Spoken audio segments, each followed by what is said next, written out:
there's a reason why someone like Marco Rubio was sent to at the summit to say what he said. Because if I'm looking at the man that I'm looking at, he's not American, even from the colonial perspective. He's a Latin American. That means he's from a third world country, a shithole country, called by his master Donald Trump.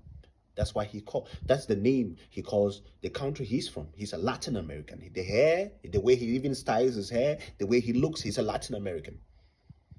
The thing is, Donald Trump administration that the most stupid people have ever watched. And we know they're stupid. We know the way they talk, the way their messages are presented, everything is stupid. No, but they're not really unintelligent. The people that are actually stupid are the goats and the sheep that follow them.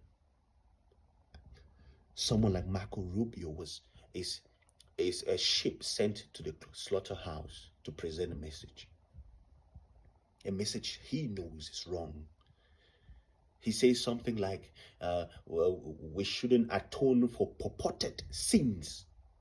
So he does, like, even in philosophy, when people say purported, it means you do acknowledge the fact that there were sins that your forefathers actually did commit.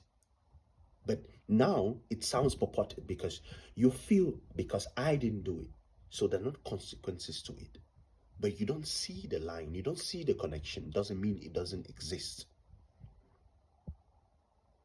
And we have Cyril Ramaphosa that came and talked about it and said Africa has to unite. If not, we will own nothing. We will recolonize, we'll be colonized.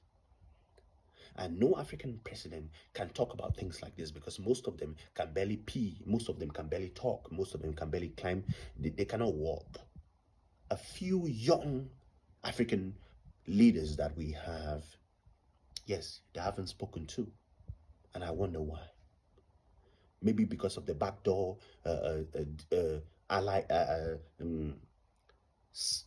signatures that or the agreements that have made with these countries, and it's a shame because the common man has to go through this for your sake. The suits you wear, the hotels you go to, the countries your kids fly to and study, the schools they study in those countries. The common man pays for that. And you cannot unite yourself and send out a message to a man like this that is about to unite Europe, because what he said was, let Europe and America come together. For what?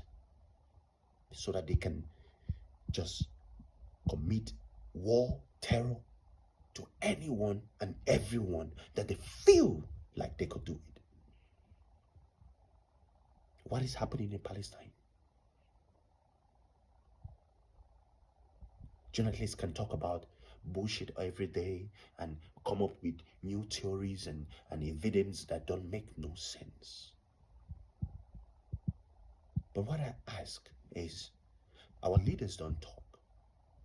But can the common man take out his phone, create a YouTube channel, create a Twitter channel, create a Facebook channel, and for once in your life as an African man or a woman, start talking about these things?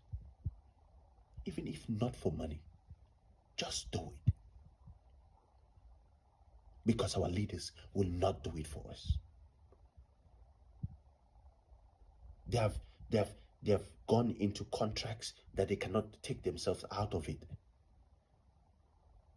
Now they may regret why they got into it, but the truth is, their children enjoying. Are yours enjoying? So what is the need to keep people like this around us that we call leaders with respect?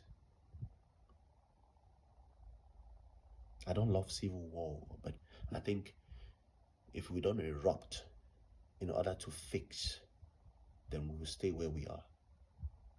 Because Europe and America and the Donald Trump administration is coming for us all, whether we like it or not.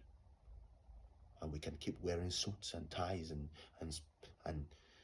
feeling big anywhere we are. This is a direct message from Rubio and this Latin American guy he is plain. He was saying it, telling us their plans for us.